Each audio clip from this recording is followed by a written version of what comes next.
Hi, I'm Derek DeVilliers. I am a Vancouver-based actor. I have been on Charmed, Turner and Hooch, and Snake Eyes G.I. Joe Origins, the movie. You're listening to the Kneel Before podcast. Do you want to count us down? You count me down. Yeah. 4, 5, 3, 2, 1, go. Kneel Before Blog presents Kneel Before Pod.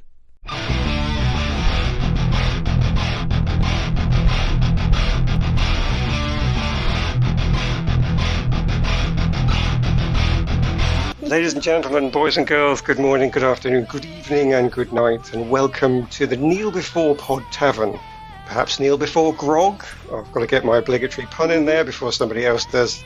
As your GM, Aaron, I feel like I should lead, as I know our party of adventurers is going to carry on. But here for your pleasure, I offer you the chance to adventure with us through the grand tale of Dungeons & Dragons Honor Among Thieves. For this adventure, I have gathered together a capable party who delights at the challenge of analysing tales for your pleasure. Enter Craig the Artificer. Hello, let it be known that I do traffic in colloquialisms. Good, on-topic pun. You are then our honourable artificer, a content creator yourself, who will argue from experience. As you find yourself then, Craig, before the edifice that is Dungeons & Dragons Honor Among Thieves, you must tell our listeners what brings you here and what is your connection to D&D, if anything, before this film. Basically, I had no connection to Dungeons & Dragons before this film, other than knowing about it. It's one of those things that osmosis means that you just kind of know about it, but I had almost no expectations because I didn't know what the thing was, really, beyond the stuff that I've seen it referred to. I've played the Baldur's Gate game, which you then told me is a Dungeons & Dragons game. That's how little I knew. Nice. So, yeah, I'm coming in as the noob, the level 1. Is that a right term? It is, well done. Yeah, you're right in there. Well met, Craig, the innocent artificer then. But you do not travel alone. You'll be travelling with Hubris into Hubris. Hello, I am Hubris, the human fighter. I'm a straightforward type. Maybe I've got ulterior motives. You don't know. You might find out. Some way down the line on our adventure. Should we say what his real name is in case listeners don't know? No, you don't break immersion. That's just daft. You can work it out. My connection to D&D is I've been playing for a few years, learned from a Dungeons & Dragons for Dummies 4th edition book, Wow. which came with kind of ready-made characters, very kind of straightforward examples of very basic classes. But yeah, I played a bit of 4th edition and now play 5th edition fairly regularly with a party. I portray a swashbuckling rogue by the name of Darian Darkfrost, who I saw in several instances throughout the D&D movie. I felt a connection, like things I've adventured and experienced were brought to life on the screen. Very good. That'll be a talking point for later. You can tell us all about Darius. But well met, Hubris, an experienced player to keep poor old Craig on the right tracks. And yet we are still not complete as a party because we are also welcoming Hibiscus. Enter Hibiscus. Hibiscus enters the tavern. Tell us about Hibiscus. Well, I can't remember what the categories were that I chose from, but I do know that I'm like a paladin. No, I'm like a... What am I? The barkeep gently wanders over and whistles to you behind a towel so nobody can hear. Oh, yeah. You said you're a ranger paladin.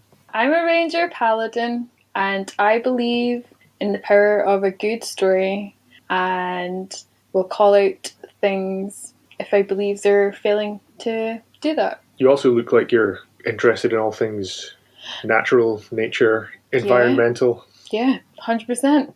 I am, and I'm called Hibiscus, which I think is a cool name and needs to come back.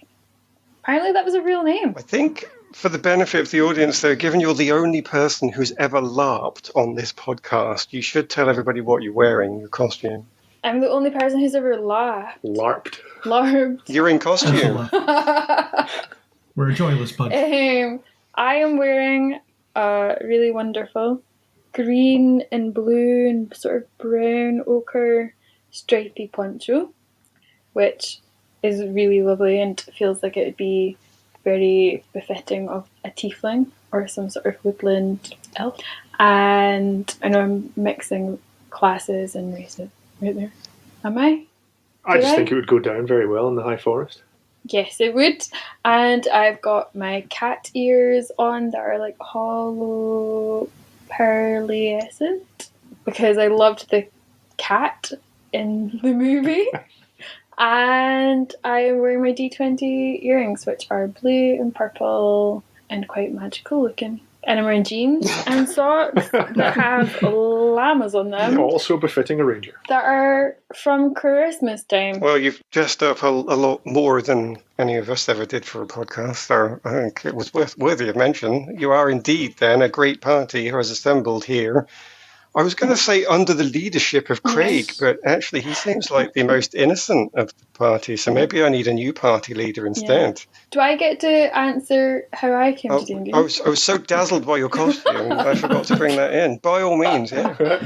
Thanks. Thank you. Yeah. Dazzled by that mental image of the costume. Well, I joined Angus, or Hubris, on his first venture into D&D, where he was our DM, and it was fantastic. Thank you. And we played irregularly, and did we? It was Irregularly, actually, yes. Yeah, it was so long ago in the deep past, one can scarce remember. But I did have fun, and I was an elf. I was a rogue elf, and it was great. And I just basically tried to steal everyone's money from There's always one. Or, I don't know. Yeah. So I had a good time. And then I've not actually D&D'd for a wee while. I did like a sort of one-off D&D recently with some friends, which was really magical. And we were doing some D&D, what is called like one-shot, like a sort of one-shot. You do like a sort of standalone miniature campaign. And we're doing that again on Saturday with some friends who are sort of venturing into D&D via Stranger Things. So it has become, it was one of those things, osmosis, widely known, people sort of knew about it. I think obviously we'll talk about it a bit more, but Stranger Things absolutely sort of provided a whole new gateway for a lot of people. Gave it a boost, and so these people are interested in trying it out with us. Yeah, so we're going to do that on Saturday, and we'll help guide some newbies through that. And I would say I've not played D&D for a wee while, so Hubris does still play. I tend to do things like Call of Cthulhu. I like the sort of one-to-one journeys that you can do in a night, or as the one that's currently going on over a few months because we've not been back to it. But yeah. Well, I'll have to come to you for experienced role-playing angles then. That's perfectly reasonable.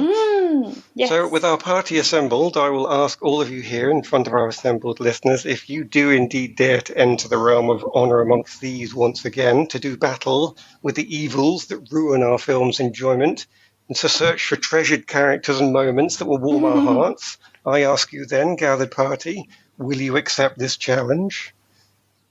Let's do it. I accept. That's for fortune and glory. That's what I wanted to hear. They sort of built up then with, might as well, all the way up to for fortune and glory. I like that. I accept. That sounds magical. In which case, I must get you to get your D20s ready, because each of our sections this evening, of which there are 4, not including the boss fight at the end, there will be a small contest. And in this contest, each of our heroes will be rolling a D20, and they will gain a bonus if their class gives them any advantage in the circumstances that come up.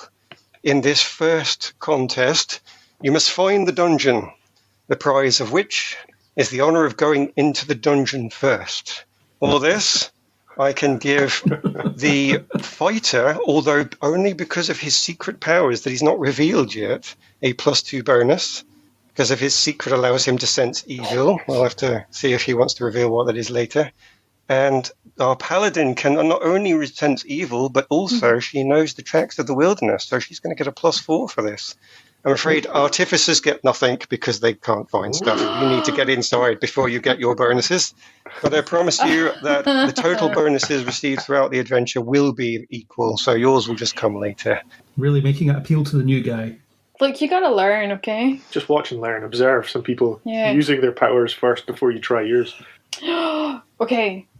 I mean, I do even need to roll. Please I'll do. go first, head first into the dungeon. You got to find it. Oh, wait. Oh, yeah, I need to locate it. Roll. +4. I'm going to need that because I rolled a 3.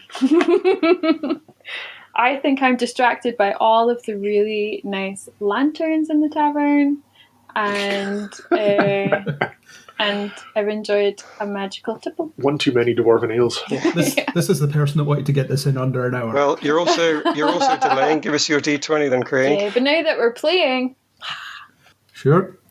8. Nice. I might also be a bit drunk then. We might have to rely on hubris here to find it.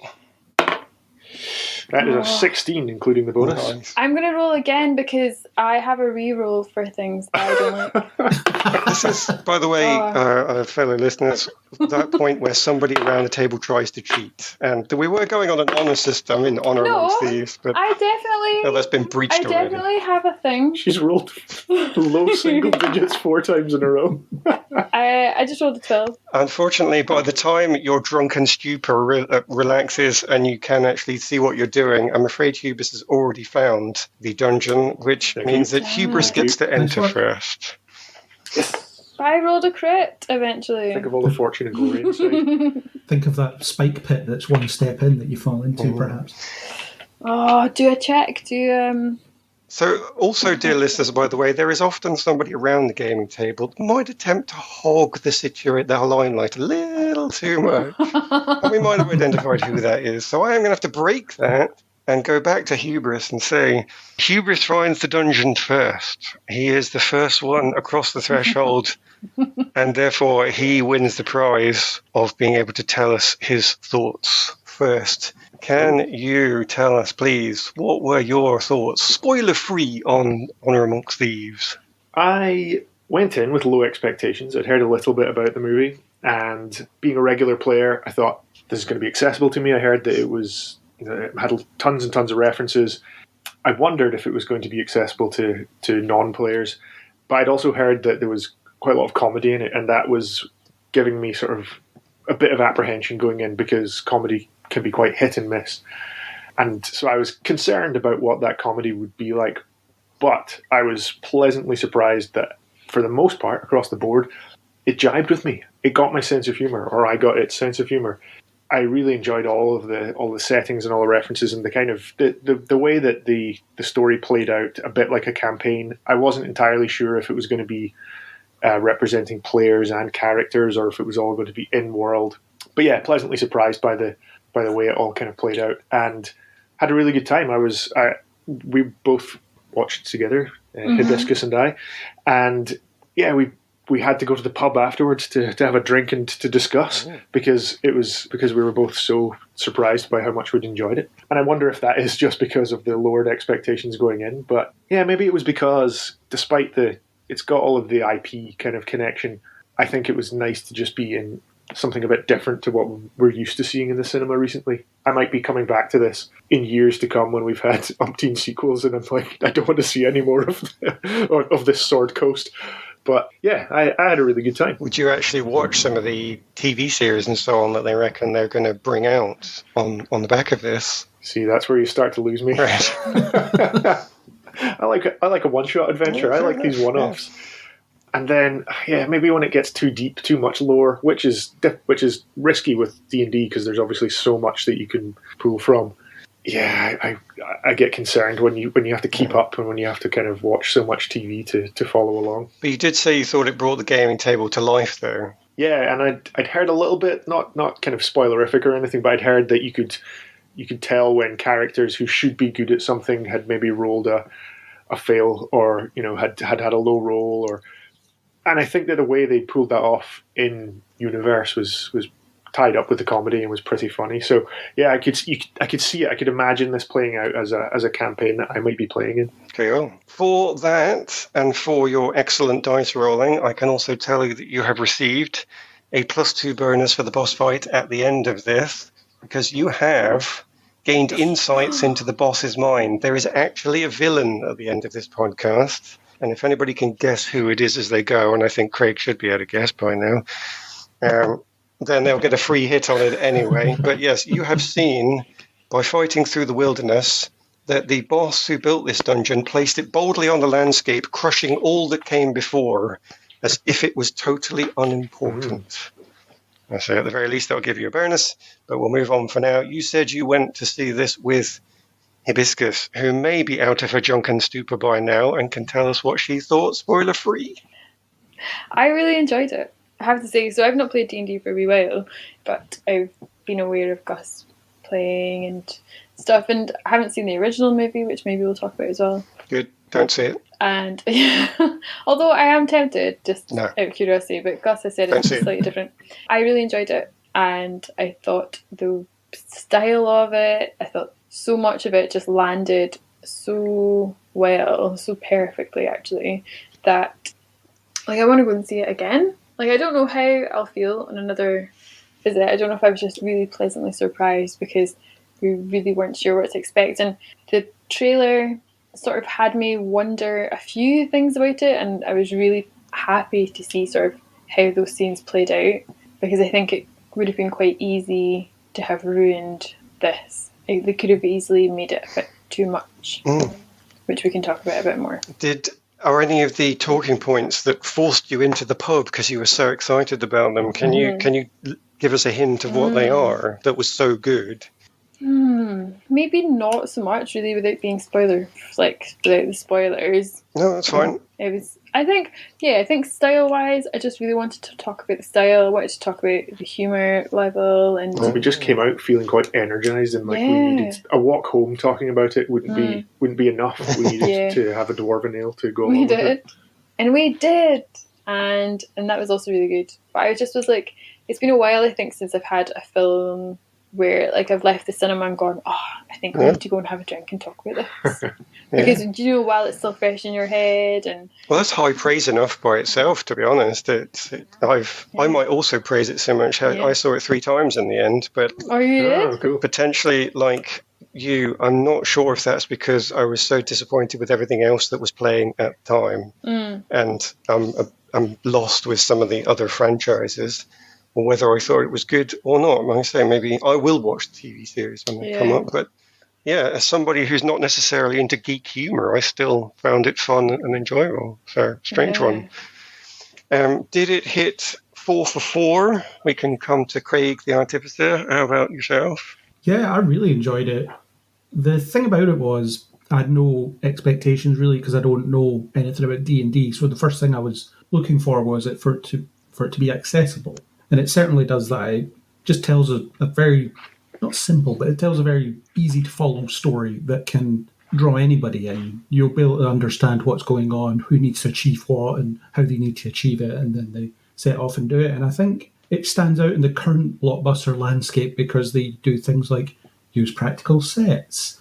There's some practical effects work in there. There's storytelling that has clearly been thought through. There's all these things that we should be taking for granted in blockbuster filmmaking that have kind of fallen by the wayside. So something comes along and does a lot of those things. It's like you said, it really stands out because it's different. It's doing something that other things aren't. So maybe in a better blockbuster landscape, it wouldn't stand out as much, but things are the way they are. So it does. And it was really good fun. I really enjoyed myself. Yeah. As Screen Junkies said, when you actually see somebody writing competent stories now because of the dearth there elsewhere, it's like looking on the face of God.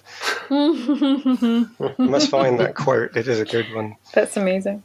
But we are now safely inside the dungeon, I think, with enough energy and want to talk about some of the real details. So I think we should slam the door shut, which is our spoiler alert.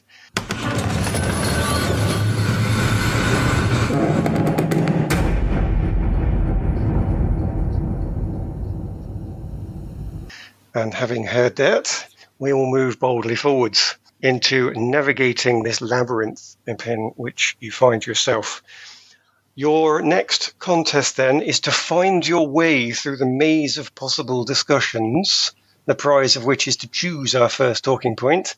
I'm afraid I must ask you to bring out your items, your weapons, and your swords to help you get through this with another D20 roll. This one is a straight +2 for everybody, as the artificer knows well how to construct a labyrinth. The fighters are excellent at bashing through doors, and let's face it, a ranger is never lost. Can you tell me your D20 rolls, please? Let's roll.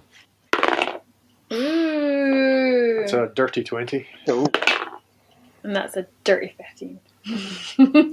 I got one. one. Excellent. Woohoo! I think, unfortunately, then, Hubris is really leading the way with his expertise as he receives a further +2 bonus for really getting the measure of this dungeon. Can you tell us here, gathered, how does Hubris find his way through a labyrinth? Brute force, basically bashing every possible wall, looking for hidden doors or switches to open up new pathways. Very nice. And in doing so, you manage to see through the boss's misdirections that stop people thinking about the problems with building dungeons and how stories and dungeons are constructed. You have discovered that they like to use shiny baubles to get people not to look behind the curtain, but that doesn't stop you. You smash through the curtain, behind which Ooh. I ask you, what is our first talking point? What is the most important thing in terms of the use of D&D in film here? Could be about how D&D came alive for you. It could be your suspension of disbelief. Can you tell us what you find behind that first curtain?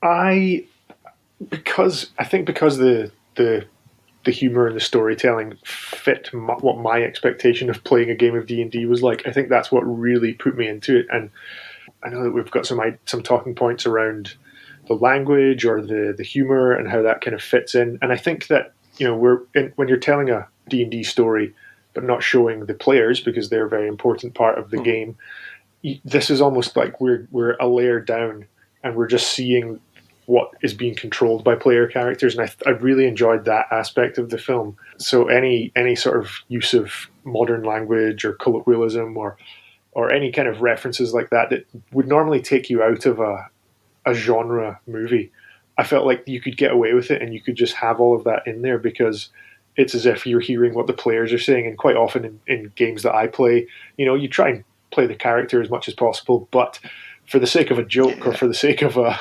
moment, you like to throw in something, a reference or a line that would never fit in that game. And I think that just worked really well for me. Watching it, I had a smile on my face during any of those moments. That's cool. Does Hibiscus agree with that? Would you say it did bring your, even if it was Call of Cthulhu, which it's a pretty dark game, but normally people play it still with a few comedy elements, even if it's dark humor. Did it bring your play experience to life in the comedy?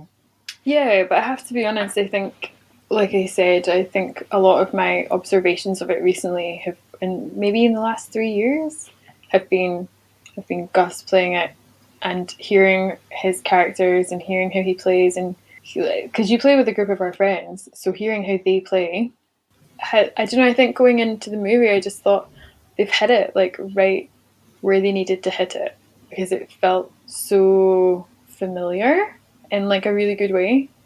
And I think a lot of the sort of humor, and it just felt like I knew that you'd be looking at it like and judging it maybe a little bit more critically than me, but I think I was sort of, every time Chris Pine's character was like behaving a particular way, I think I was looking at Gus like, that's you.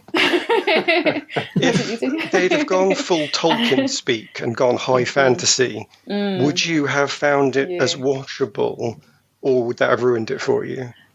I think I would have watched it, but I don't think it would have had the same hit, and I think it's because that's not how people play D&D. I think that some people might play it like that, but I think how it's been written, how they've portrayed it, it was one of those things where it felt like it must have been very carefully constructed, but it didn't come off like that. Like, I wasn't watching it thinking, oh wow, people must have really thought so hard about X, Y, and Z in this film. You just have that impression. There are so many people who love this game that I don't think they could make it shit.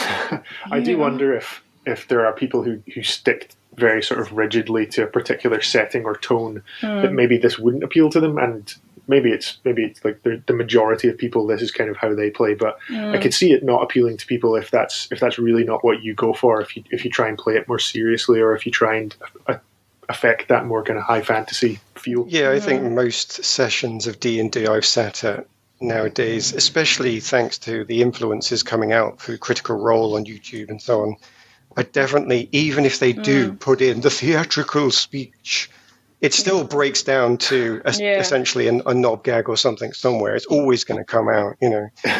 So I would agree. It did hit the average gaming table pretty well, and I think I personally want to see more high fantasy on TV, but I would have said it would have been absolutely wrong to do it. Potentially, most of the high fantasy players who are still gaming have moved off D&D onto other things now. Anyway, See, I don't know if, like, I'm sure there's a space for it for sure, but I feel like when it's a game that's bridging people now to particular settings or particular things, I don't know if you can. I don't know. I just wouldn't want it to be high fantasy, I think.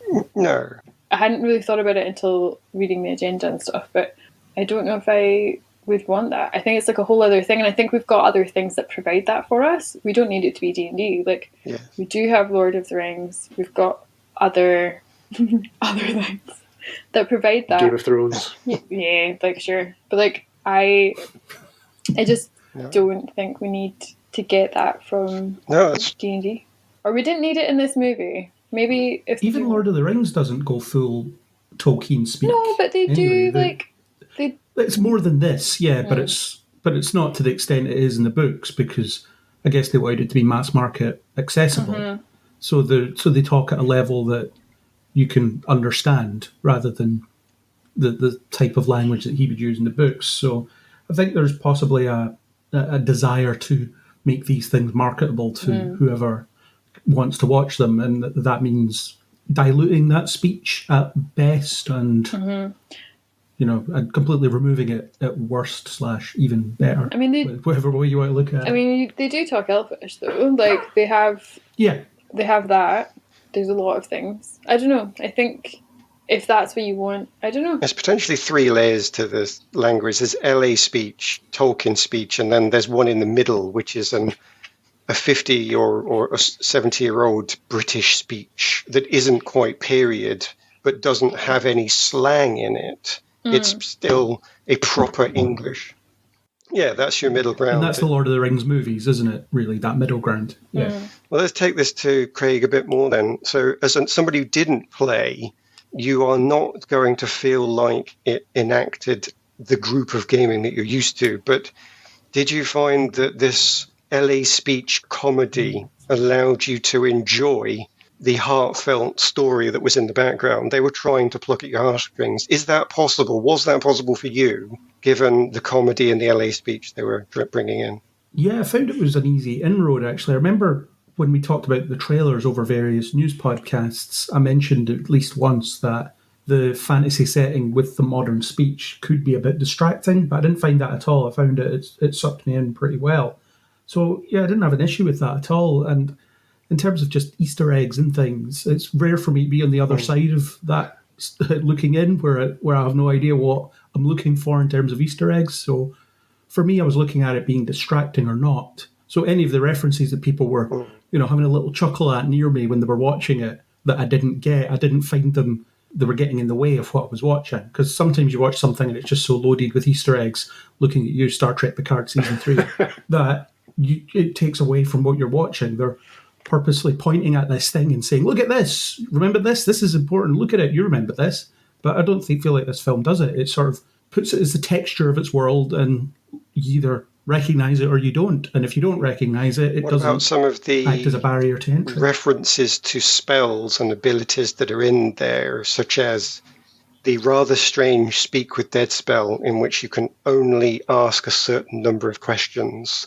Did that bother you, or when they made a joke of it, was that enough to cover it over? Yeah, it didn't bother me because they explained everything that needed to be explained in terms of how it works, and they did the classic way of at least one character doesn't know what this does, so someone needs to explain it to them. Instead of a bunch of people that all know this information, tell each other this information. I always hate that. But if you build in at least one character who says, "What's that? I've never encountered this before," then they say, "Oh, it's this thing. You can do this." That particular spell had me wondering, actually. Could you, in theory, keep someone alive indefinitely as long as you never ask them 5 questions? There must be some weirdo that has their ex-wife or whatever locked in a basement, just not asking them questions. Right. You're encountering very dangerous territory here at the moment, because if there's even one rules lawyer in the audience, they could give you a 15-page description of what's going on, of what could and couldn't happen. I can potentially take a shortcut on that right now to say that most spells usually have a time that they are active for. I've not looked this up, and I have no intention of doing that for this particular podcast, but D&D doesn't have a hard magic system. And I might even ask that as a question to the group, in fact, seeing as it's come up. There's hard magic and soft magic, whereby hard magic, you need to know the rules, and it has to remain consistent, or it suddenly doesn't make sense anymore. It's almost like science. And then there's soft magic. This magic was potentially created millennia ago. Nobody really understands it. Yes, it's technically using something massively powerful just to keep some undead guy talking, but we can't access that part of it. And it somehow seems weirdly inconsistent, but it's consistent because it's a bit odd. And for some people, that weird magic really rubs them up the wrong way. They need the rules. So I do wonder, did anybody look at this fantasy magic and think, hang on, how can that be more powerful than that, when that's really obviously accessing the bowers of space and time? Or is it, are you so into gaming? No, I might as well come to Hubris first, I guess, because he's got the experience. I enjoy the sort of homebrew aspect of when we campaign, and of course there have to be rules, and there's sometimes we have to stop and kind of check, right, what's the distance of this spell, or what's the area of effect, and that sort of thing, and that's fine, because you need that to be able to kind of operate as part of the game. But I enjoy the aspects of our games when, if something makes narrative sense, or if it can be explained somehow, then we'll go with it, and we're not sticklers for rules in that way. And I like it to be more free flowing, and to allow a sort of combined player driven narrative that we can all kind of enjoy together. So that sort of thing doesn't bother me at all.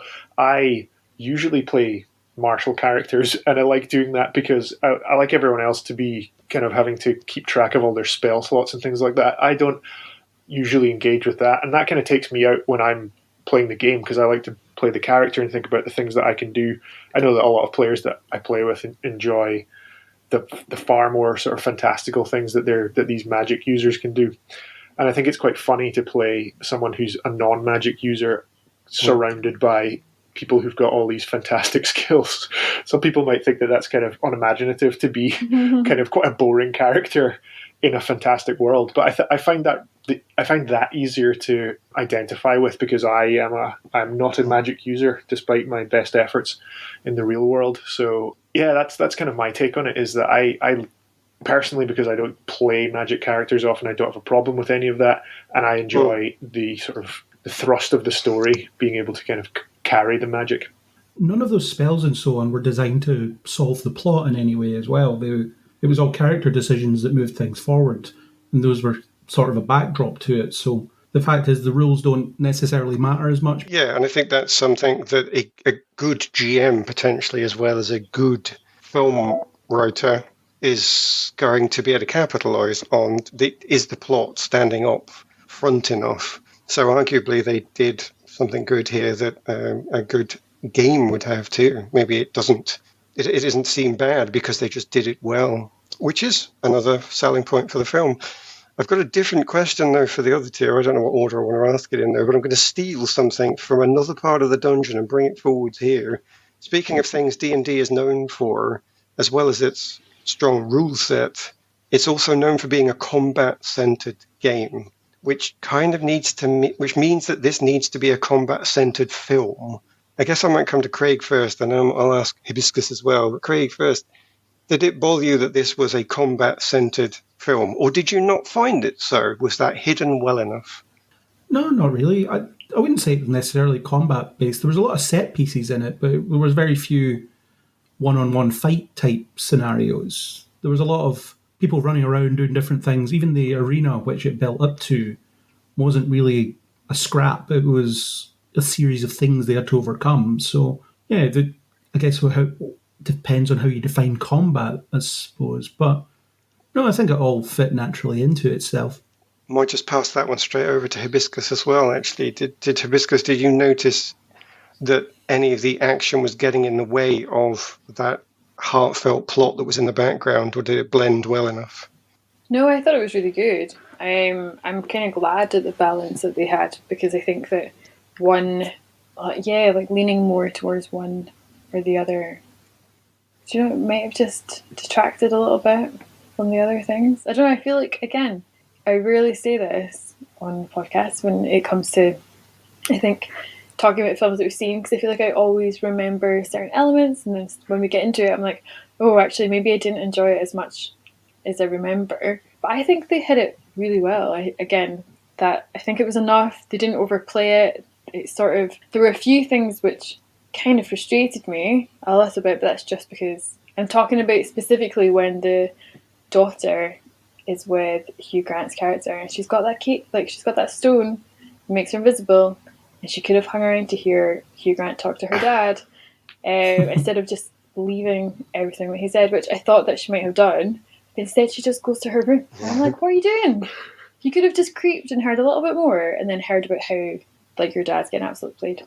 And that was frustrating. But that was just me having that moment of thinking that she could have done that. But I'm going to take that down here, and I'm going to ask the other two about that in the next section, actually, because we will want to talk about the heroes. But that was definitely a plot thing then. That wasn't a problem with D&D that forced it to be that way. No. Yeah. Which is fine. I think I will finish this labyrinth then with the final wall being kicked down by Hubris to reveal a question for Craig, who is the one person that doesn't play. Did this in any way inspire you to get more involved with D&D, even playing? No, not really. I'm happy keeping my distance, watching the film and possible TV series. Maybe it'd be fun to do a podcast campaign at some point. I don't know, but I haven't decided to go out and buy a starter set or whatever you can buy. It was a film I really enjoyed, and that's basically my connection to it. I'm going to say that I don't necessarily think that's a bad thing either, because if they'd have put too much product placement in it, as you're thinking that the owners of D&D might want, given their recent comments on the monetization of D&D, then it might have ruined it, actually. If it had been too much about trying to get us to play the game, I think it would have ruined the film. So I understand the benefits of selling D&D, but I'm actually really glad that it didn't do that and it didn't inspire you. Sounds a bit strange to say it that way, but nonetheless, I think it would have ruined the film if they'd have pushed too heavily into it.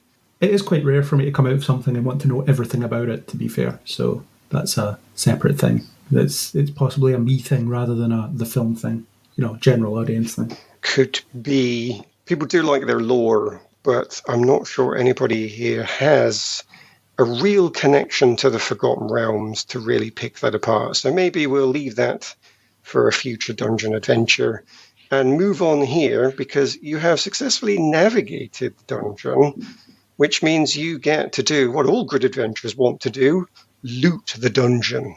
And therefore, we are talking about who is going to be the best at finding the treasure, potentially elbowing their mates out of the way to get first pick of the treasure. Depends how nice you are.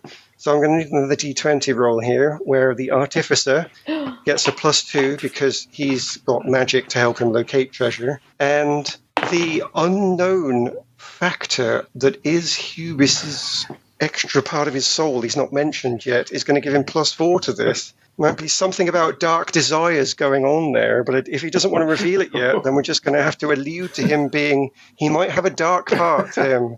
Did Bruce send you a message with all these things He just didn't declare his multi-classing at the start, so I think he wants to keep part of his backstory private, that's all. But maybe the Interesting. paladin might want to beat it out of him later. Unfortunately, though, I am going to rule that the paladin gets +0 to this because paladins let others go first. They're nice. Good thing I'm a paladin ranger. Yeah, well, you've had your big bonus. I'm afraid it's somebody else's big bonus time. So, yeah, +2 to Craig, +4 to Hubris. Tell me, Hubris, what did you get? I only rolled a 12. He rolled a 12. That will bring him up to a 16, though. Did Hibiscus beat that? No, I got. What did I get? 13. Oh, not too far off. In that case, we'll have to ask Craig, can you stop Hubris, who seems rather aptly named now, from taking all of the glory? I got a 17. Whoa! With a This will +2 not taking you stand. to 19, in which case the Artificer wins the first pick of the treasure. I would like, Craig, for you to tell me, how is it that you beat a fighter with a dark past and a ranger paladin to the treasure? Basically, what I would do is I would just go around and open everything, hoping that there's something to loot. My RPG video gaming tactics. I think you rolled so high because we bestowed upon you the gift of benevolence. I don't know what that means. Well, you gifted him with the power of your benevolence, I suppose. Yes. Okay. I needed a word that sounded cool and I don't know any others. Fair enough. It was definitely on par for a paladin. I think there's a possibility here that you've noticed the dark part of Hubris's soul and you were far too busy trying to work out if he's evil or not, that the Artificer had lots of time to check all the boxes. Yep, all the boxes, all the pots, all the anything that there is. And in doing such, I can say that you've also learned something about the boss then. This boss is somebody that thinks the look and layout of their dungeon is far more important than anyone or anything inside it, or in fact anything that lies around it. In fact, they don't even care what takes damage when they build the dungeon that is important to them. So you have got a +2 bonus against the boss for that, and I'm really hoping that you can guess who the end of dungeon boss is actually, Craig. I don't know I if you think I've already got it. You've already got it. That's fair enough. We'll leave that a bit later. Just It's good for the level 1 to have some. Let's have a leg up in this one, Yeah. because otherwise I'll be killed very quickly. No, I have no idea what's going on. Good. yeah, so well, paladins sometimes get that low intelligence stat. You don't need to worry about it though. So It's fine. I'll just put a glamour on and make everyone think that I'm smart, but without actually having to be. I can reveal though that Craig has got a lot of help on this because let's just say he's played in my games before, by which I mean podcasts, and I moan about this thing all the time. So if he can't get it, I don't know who could. If you were going to turn it into a drinking game, you would not survive listening to it. No, you would not. Yeah, that does mean, though, that you have got the first pick of the treasure. Now, the treasures of Honor Amongst Thieves are the heroes, so I would like you to pick a hero to discuss, please, Craig. Which is your favourite hero, or which is the one you just most want to talk about? I'm going to go with Doric. I really liked Doric. Maybe the shape-shifting. I always enjoy a bit of shape-shifting. So that's a character I really liked. I liked how she already had a bit of an agenda going in. She knew what she stood for and sort of went along with the party because they suited her interests at that point. They needed her for something. She thought she could use them for something. So a bit of a perfect pairing. It's a classic reason for people to help people in these types of stories. So yeah, I thought she was really good. I liked her sarcastic attitude throughout, constantly jibing at Simon for his uselessness when it came to magic. Aww. Yeah, I thought she was a really good character. Do you find her having a good character arc, that she got the development that worked for you, pleasing to watch? Yeah, well, she started off thinking that she wasn't into humans, and then she ended it by saying, yeah, some of them are all right. So that is an arc of sorts. But I think it's more she had an objective, and the arc was secondary to her objective, Right. and she achieved her objective. Give me a standout moment, then, that was the best thing for you. The one where she turned into different creatures in order to escape. That was really cool. Ending on a deer, which was hilarious because it was a nice callback to something they said earlier. So we can talk about later on things like the special effects and certainly the callbacks or the structure. Was she used, though, well in that? Do you think that was just a bonus that was added on, or did you find that she was a bit of a plot device in that sense? No, I found it was fitting. They deployed her where they needed to deploy her, and I liked how they brought in different uses for example, in the arena where she had the magic suppressant cuff thing that got removed, and then they got her out of the. She was the one that got everybody out of the acid jelly. I don't know what else to call it. That stuff. So I think she had her uses. It was obviously the world was built around her having her uses in those specific points, but at no point did I think, oh, there's no way she could have done that, or she couldn't do that earlier. I felt like it was pretty consistent. Just in case we want to call ourselves the technically accurate podcast, I will say gelatinous cube, but then I'll move on. I don't need to lose any more time to that. Fair enough. I will now ask, I think, Hibiscus to pick for me a character that she loved or hated, I suppose, but wants to talk about. I'm going to pick Simon. Cool. The sorcerer who's finding his way with his magic. I don't know, was he my favourite? I don't know, I really enjoyed him on screen and his character. I thought he was really funny. He also had a lot of growth, and I thought that he had a sort of level of naivety, or I don't know, almost like innocence to him, even though he was kind of a thief. And I don't know if we're talking more about what happens in the film, but the sort of scene where he sort of, what's it called? It's not acclimatizing. Bonding with the helmet.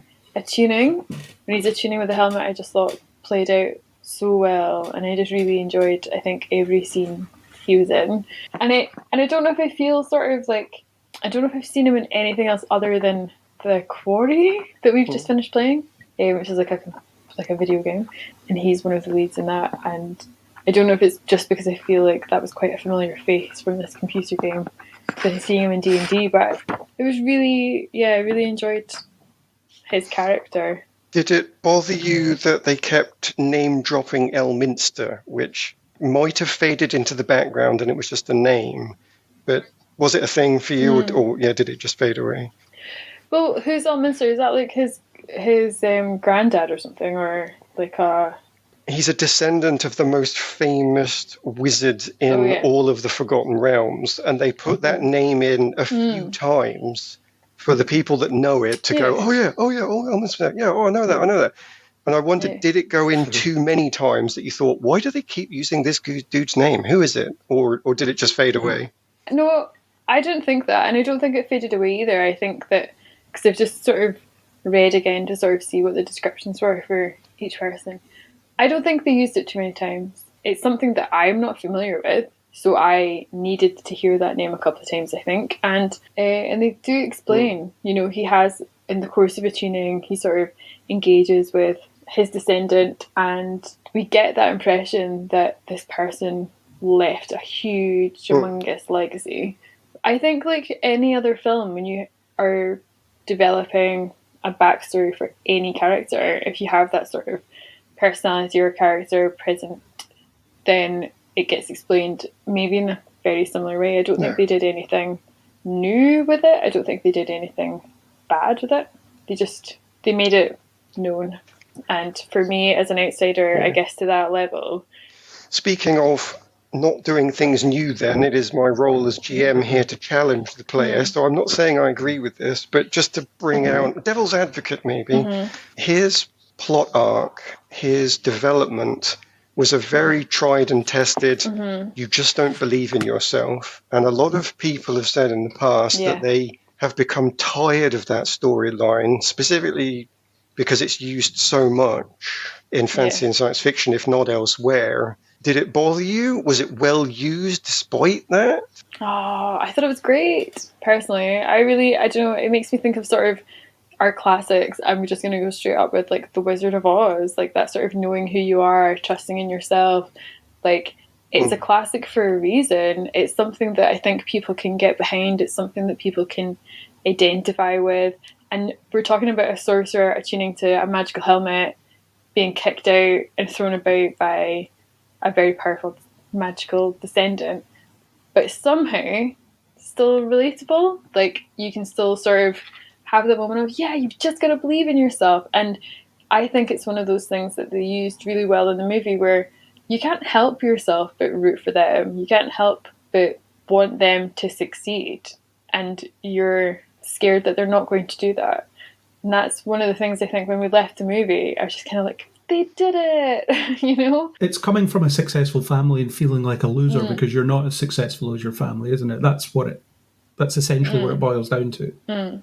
I think you can get away with it in this setting because, again, it kind of boils down to the fact that it's like a game people are playing, and people like, at least in my experience, playing, you try and come up with a backstory for your character, and you fall back on quite familiar tropes, and people like playing through these roles. And then you kind of find, okay, I'm going to develop this and take it somewhere else. But I think at the very beginning, you kind of set your character up and think, right, they're going to be this, or they're going to have this kind of motivation.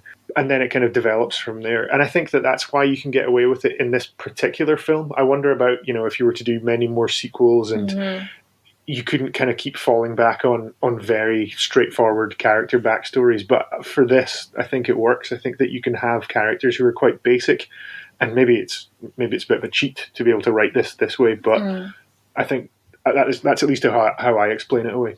Yeah, but it's enjoyable though, and I also think we talked about if they were to make another movie. I didn't know about the TV show, but if they were to make another movie, what would we want from it? So we talked about that a little bit, and it was that whole thing of they either go on another quest, another adventure, they make sure that Hugh Grant isn't involved because he's had his time as the bad guy, or they go in with a whole new set of characters, and then they just wipe the plate with that, and they just which my character's hidden agenda would not allow, because I want to get the most out of these stars that people are now invested in. So, so we're establishing a franchise here. No. Though, Aaron, you talked about how people say they're sick of these believing yourself type plots, but how often have we talked about films or TV shows where characters don't have anywhere to go? They arrive fully formed and they're already amazing at everything. So it may be basic, but at least they gave them something. They gave them a start point and an end point. We don't see that very often. And that loops back to this is just competent character-driven storytelling. That's what you expect, but it's not what we're getting elsewhere, but we get it here, so therefore it seems way better by comparison.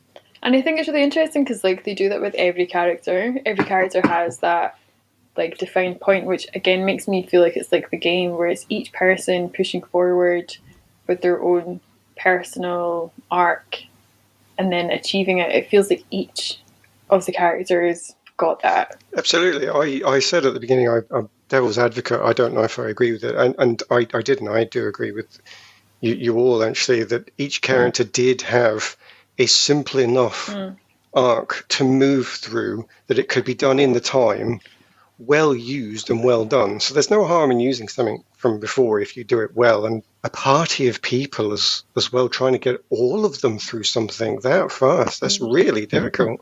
And then add on to that they actually managed to sneak in a in-film, in-plot explanation of what attuning is, which is a D&D rule, and make it seem interesting rather than in the game somebody just says, have you spent enough time to attune to that? Yes, I have. You can now use it. Okay, what does it do? And it can become quite dull if you don't try and add in these elements. So I agree with you. I think it was done well, but I'm going to say even better, they added in a flavor for me who plays the game to bring out something more than I'd seen. So I would agree. Yeah, I think that's a good point. It's a really interesting point that, you think you would lean a lot on the material and the IP, but really to be able to develop it. And I agree, there's aspects of the game that are quite mechanical and are just kind of ticking boxes or whatever to say, I've done this, therefore I get this. And to make that more interesting, we're always looking for ways to improve, a cart ride from the tavern to the dungeon, or, there's got to be ways of embellishing things that are quite, you set up camp, right? What are you going to do? Same thing I always do, going to sharpen my weapons, going to cook a squirrel over the fire. It's always more fun when we can make more out of these scenarios. That's absolutely great. My next point is actually to ask you another question. Can you pick a character for us? Because I think you're the last one to pick. Who stood out for you? Well, I'm glad that I've been left with the item of treasure that I wanted, despite the fact that everyone else got to loot before me. rather selfishly, I wanted to talk about the main character, Edgin, played by Chris Pine. I really enjoyed him, and I think I mentioned already that I play quite a similar character, quite a selfish rogue rather than a bard. But I think I just really enjoyed seeing that on the big screen. It's quite a well-known trope, I suppose, of a character, but I just liked being able to see a lot of the sort of exploits and things that I have personally experienced in the game portrayed. I really liked the way he introduced his character. It was like a session zero sort of thing where he was at the parole hearing or whatever, and he had to kind of give his backstory. And I felt like that was like we were all sitting around the table in the tavern, kind of introducing each other for the first time. And I thought that was quite inventive, and that kind of from the very start put me in exactly the right place and in the right mood to feel as if I was embarking on a quest as well. I really loved that every time there was a fight or combat, coming back to your earlier question about combat, I don't think he picked up a weapon or even swung a weapon in anger until he hit somebody with his loot right at the end. And I really like that because that's the kind of selfish approach that my character takes as well. I love to avoid encounters and let other people do all the heavy lifting and sort of slink away into the background. And I just really enjoyed how they kind of portrayed that as well, and how he managed to navigate the world and kind of make best use of the resources available to him, be they human resources or material resources. And yeah, I think as a main character, he was really fun, and I identified with every time that he had to give up the loot to make a daring escape. And then even at the end when he realizes that he's going to have to shower the city with loot and give away all of the winnings to the people, it was this kind of sort of heart-wrenching moment for a selfish character who really wants to keep it all for himself, but really he realizes that on his journey this is the right thing for him to do. This is the advantage, of course, of getting an actual actor in who can act and show you that they're disappointed with losing the loot without having to do too much exposition. And I will say that everybody on the team did seem to me to show off an acting prowess, which is something that can't be said of the original D&D film, which we're not going to mention, and we're not going to talk about the main bad guy in that because, good grief. So we'll focus on the positive. There's a few points of those I might pick up on, actually. The exposition you mentioned, yeah. I agree. His parole speech is used for plot purpose, and it was funny. Loved it. That exposition does have to come back, though, with Zenk Yendar, the paladin, when they're telling you about the bad guy for Zestam. So do you think the writer's skill in the parole scene was used well throughout, or did any of the exposition seem a bit more like exposition for you? A wee bit, and I think that's maybe just because if you're meeting the starting party or you're meeting your characters that you're kicking off with, then you can kind of fold that in and build that in as if you're playing a session. I suppose a good DM can kind of weave in new characters and new people that you're encountering, and I think that the paladin was such a fun character that really worked, and it just kind of goes to the mechanics of the way that a game would work and the way that you as a player would be finding out about this, that I feel like I'm forgiving quite a lot of the way that it all unfolds.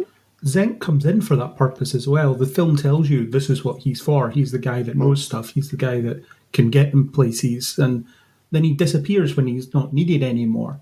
So he's a device as much as anything. He's a character that doesn't really have an arc because he arrives fully formed and leaves in the same way that he started, which is, again, what he's for. Yeah, in a straight line. He steps over a rock because he can't walk around a rock and things like that. Oh, and he's so funny. But even then there was shades of depth there because he's a proper alpha male that makes Edgin feel threatened because he's not that kind of alpha male type. So he just keeps trying to put him down and mock him and stuff to make himself feel better. I thought it was a really good little back and forth that they had. Yeah, I enjoyed that. And I think, it's like in our campaign, in our sessions, we quite often come up against these boundaries of the game or boundaries of a character who's really there just to give you a bit of exposition or to give you a quest or to give you a hint. And in a meta way, we quite often like just having fun by kind of pushing at the DM to say, right, this is all you know, isn't it? You know, you kind of you've got nothing else to say. And I enjoy that kind of playfulness with it as well, where you can just kind of poke and prod at the edges of the game. It's cool. I'd like to pick up a bit more on that one, actually, before I leave it and talk about the party as a whole, just to bring in the similarities of storytelling and gaming, because you talked about a good GM and what they can do. And one of the other points that you added on was giving everybody something to do in a combat. So you talked about Edgin having to hit somebody with his loot, and your character was trying to do other things in combat. I think that's a real challenge in filmmaking, to make sure that every character has something to do, especially at the end, when everybody's got to fight somebody. It's like a rule. They have to bring in enough villains so that every hero has got someone to fight. But they didn't do that in this. They rather elegantly placed everybody where they needed to be, and then Edgin hits somebody with his loot at the end and gets the joke in. So I appreciated that craft, I think, just to place everybody properly, and wanted to give mention to it. Before I moved on to the party, which chat can bring in the other characters as much as we want to. We're not going to leave them behind. Although I did promise... Oh, we can't leave Holga behind. We won't do that. Although actually I've just realised I did promise I would bring back Kira Darvis for Hibiscus to talk about, just in case we missed anything. You said there was a point where you thought potentially she might have behaved out of character by not using her thief skills and invisibility amulet. And I wondered, should she have distrusted good Uncle... I can't even remember the character's name now, actually. Help me out. What's the name of the uncle? Oh, the bad Forge guy. Fitzwilliam. There we go. The bad guy. Should she have distrusted Uncle Forge enough to need to spy on him then? Did you think she was breaking character at that point? Well, I'm sure she says that she uses it all the time. Like, I think when she does have the initial meeting with her father, I'm sure, like, he asks her if she still has it, and I'm sure she says that she still uses it. I'll have to go back and actually go and watch the film again. But it's that whole thing of her dad's just turned up. She's had, how many, 4 years? Is it 4 years that he's been away? I mean, she's a child. Like, her mind has been moulded by who's been with her and the only person who's been present. So it's understandable. It's like, child abuse.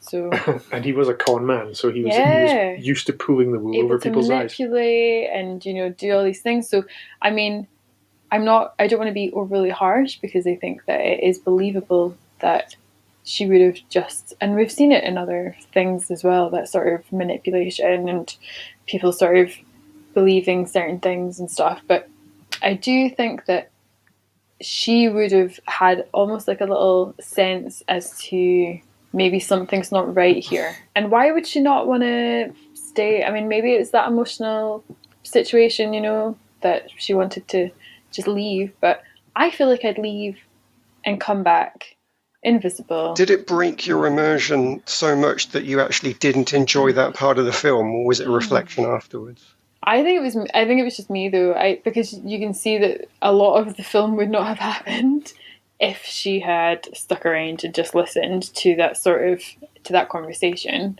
But it was one of those things where I thought, that was a bit frustrating. It pulled me out a little bit, but not enough that I'm going to hold it against the film. She is a little passive, though, isn't she? Because she disappears for quite a lot of the film.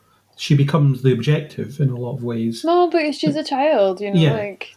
But I do agree with you. I think they could have done a bit more to show her relationship with Ford, to see why she would trust him over her father and stuff. I don't think... I think I do disagree with that. I don't think they need to show us that. And I'm actually really glad that they didn't, because it's kind of like...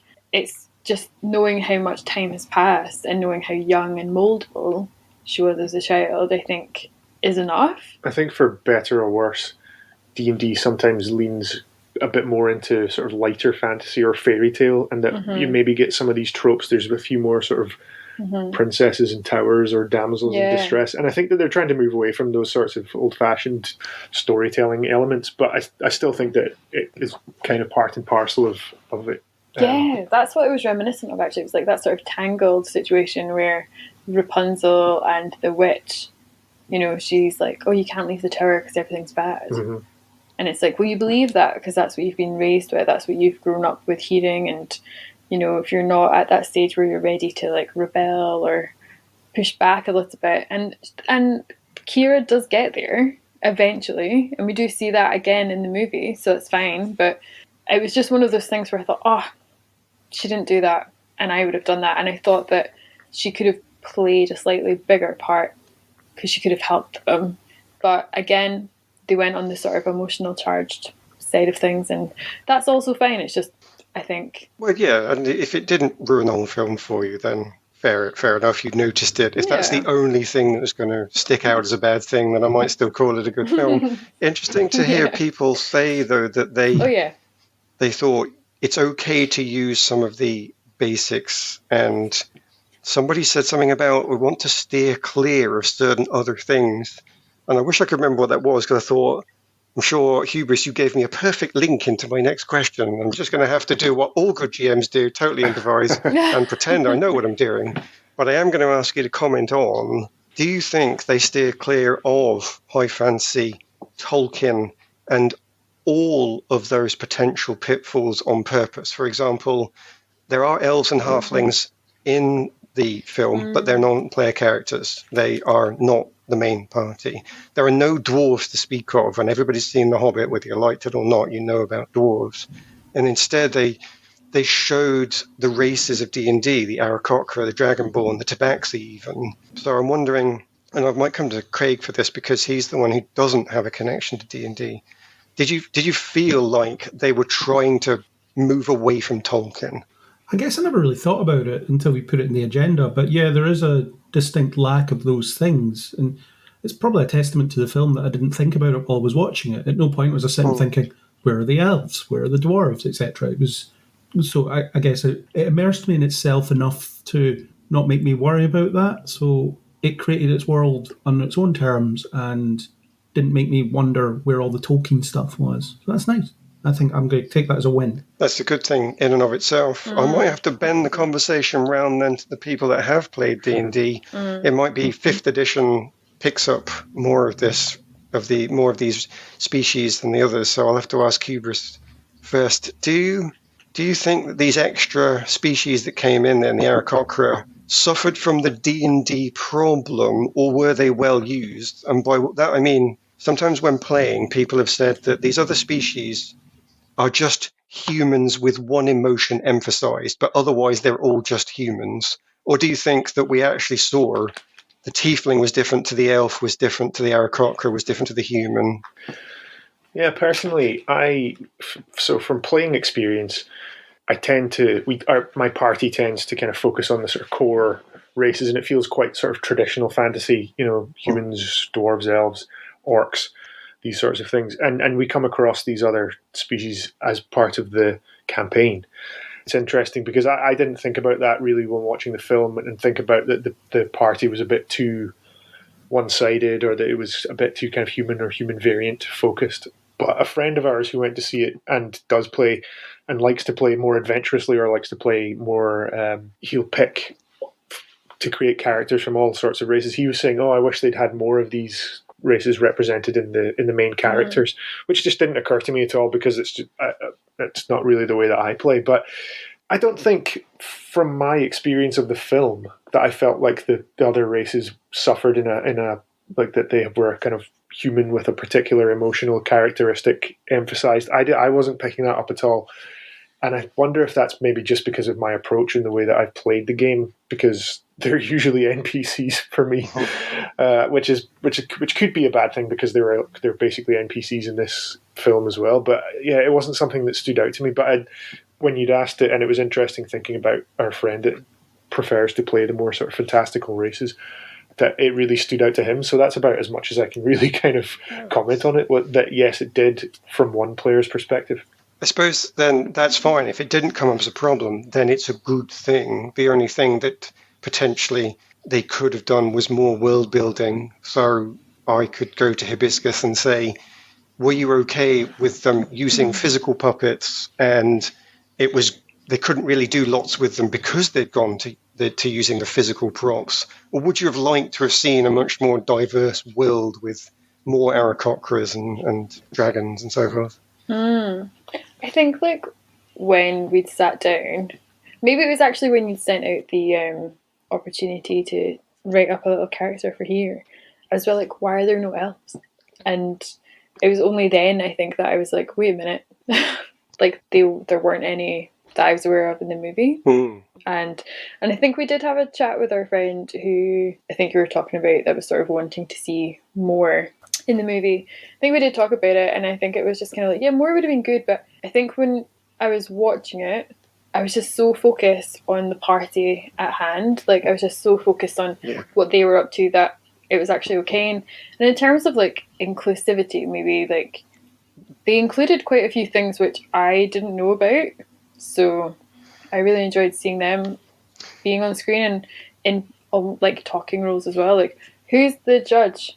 Then the sort of when they're trying to get paroled, Gary, what's his name? Gordon, Jonathan. Is that Jonathan? Yeah, the Arrow Conqueror. Yeah. I and what I liked with that is because, you know, when Chris Pine is wanting to speak to Jonathan and appeal to him on like an empathic on his story, he's waiting on Jonathan arriving. And then I think what I really enjoyed with that is that when Jonathan did arrive, he wasn't anything that I was expecting. And it was that whole thing of like, oh my gosh, like they've got me on that, but also it's really nice to see that it's like, I don't know, that they're including these other characters that aren't human. I don't know, it was like... You really like the tabaxi as well, the cat. Yes! The cat getting her kitten back was incredible. There's a secret hidden writer's joke in getting a cat out of a fish that I'm afraid I don't know well enough to comment on here, but it's something to look up on the internet. So it's not just cute, It's in there for some clever reason. No, I don't want it to be there for clever reason. I just need it to be for... Just want it to be cute. I just needed it to be that there are other characters in this world that aren't human, and we had a cat getting her kitten back from the fish. And that was enough for me. We had the owl bear. Yes, classic D&D reference, yeah. Mm-hmm. Yeah, and it was just, I don't know, I feel like they did include all of that. But I think if they were going to start including, like, they could have had maybe a more diverse party in terms of what they were. But then, what is he? He's like what was Chris Pine? Harper. That's not human, is it? That's a faction. That's a faction he's part of. Yeah. Political. Well, I wonder if it was just a way of making it more relatable, having human or human-ish characters as the main characters. Because maybe Guardians of the Galaxy? I think the fact that the cast is diverse helps it a bit as well. Mm-hmm. You know, it's not just a party of white people. It's funny you bring up diversity then, because that's sneakily where I was evilly headed. And for two reasons. One, because the creators of D&D have had a lot of trouble with what we can refer to as race issues, and hence the move to the word species is on purpose. But I think I would have said they handled that reasonably well in the film. They put the physical puppets in where they could, and you couldn't have a tabaxi main character without going into the computer special effects and graphics, and I would have hated that. So to give us a tiefling and a half-elf and so on allowed you to have characters that didn't need a lot of special effects. So, as Craig says, they got diversity in, and I didn't need species diversity myself in order to get some sort of benefit in that way. But there's another diversity issue, or rather culture war issue, that came up at one point. I do want to bring up for the...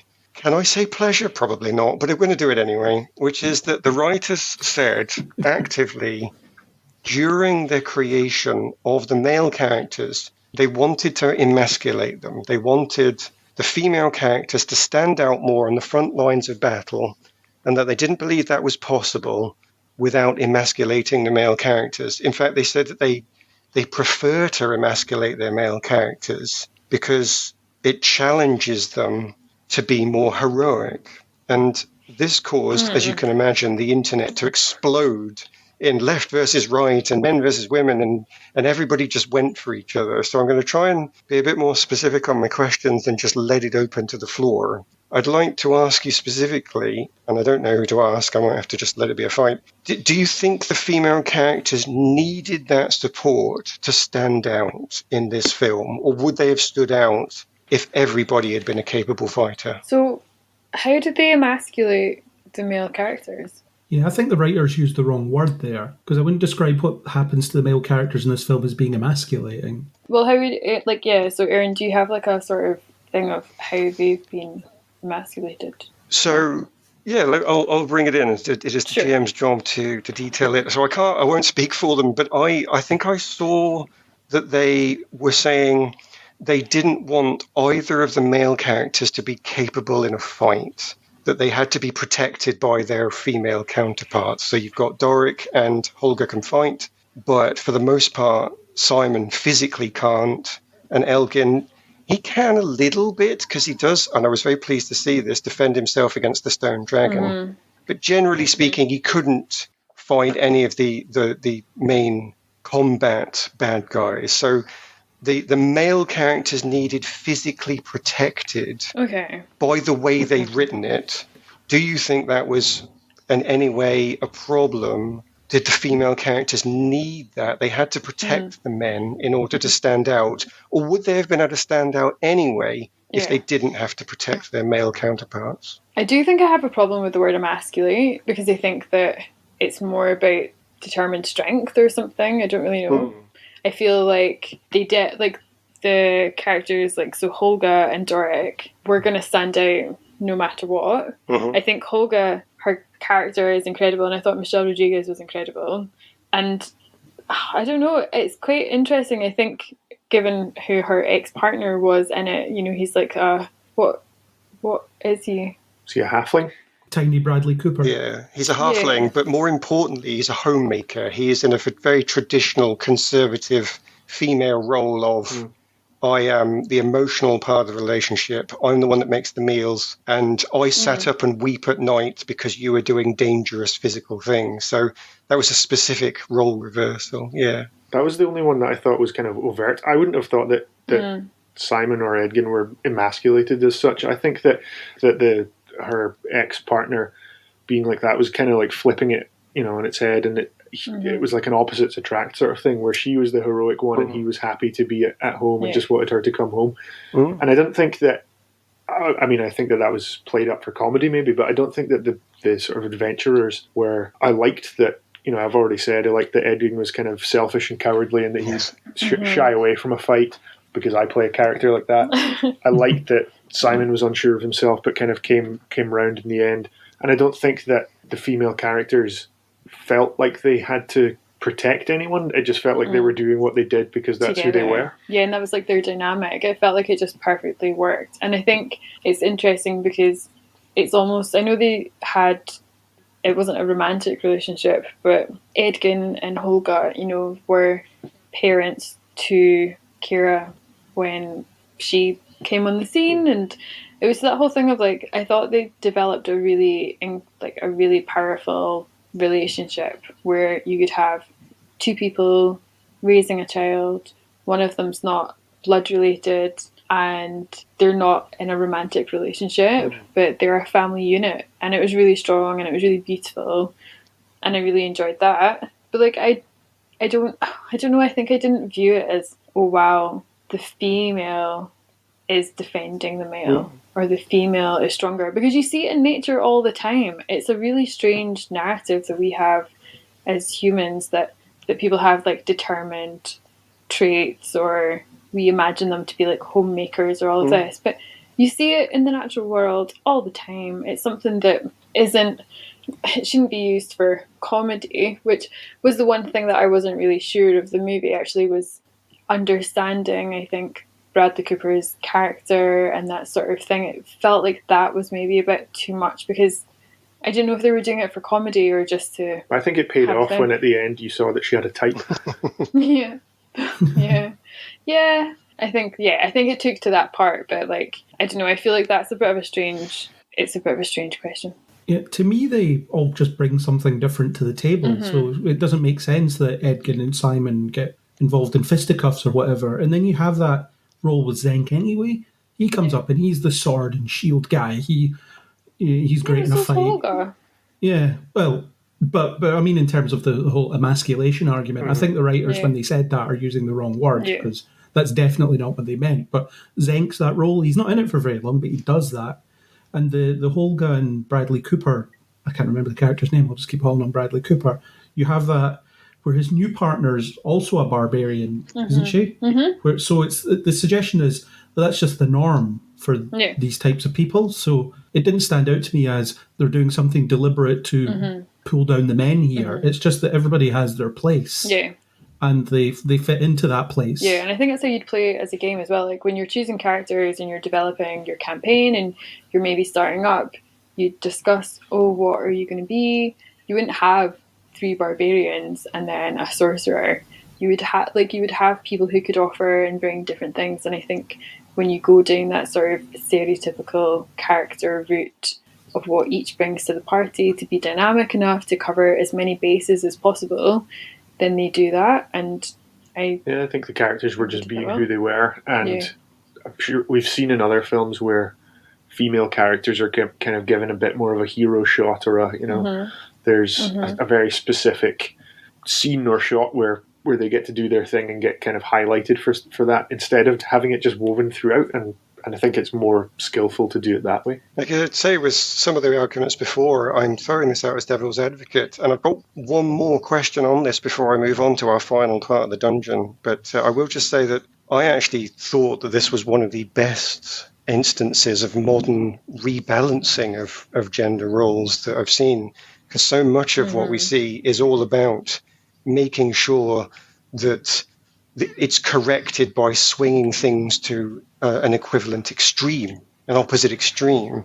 Whereas in this case, I think they actually did do a balance, which was nice. But the emasculation comment, then, I will just do one more thing, as I say, before I move on, which is they explained it by saying they wanted to make everybody a bit crap. What?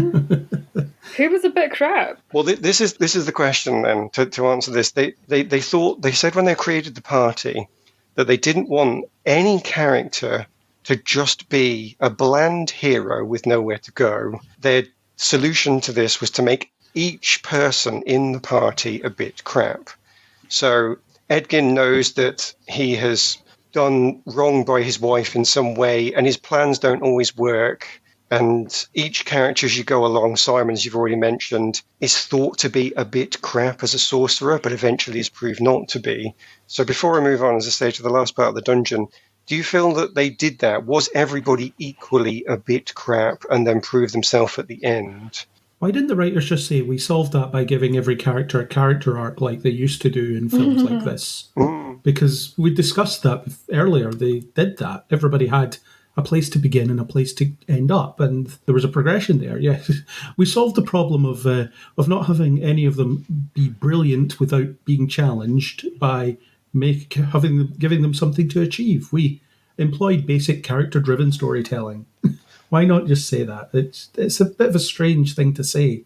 Maybe they're just not very good at interviews. I think I can understand where they're coming from on that point, because I always think this about D&D as well, where you can create a character, you can kind of give them as many skills and powers and abilities as you like, and you as you level up, you see your skills increasing, and you think, I'm becoming more powerful, I'm getting more skills, more abilities, and yet because it relies on the roll of a dice, you can still fail miserably, and despite being someone who's super confident and competent, you can still get into situations where everything goes completely wrong, and that's happened to me many times. And I think relating to that in the film was really funny, and I think that's maybe where I think that they're coming from, is that you can think you're this well-rounded character, you think you're a hero, but you can always roll a 1 at some point. Yeah, you're just as good as your last dice roll. Well, that sounds like a reasonable way to end that off then. We thought that it was actually really well done, but the writers aren't necessarily good at selling themselves. But there you go.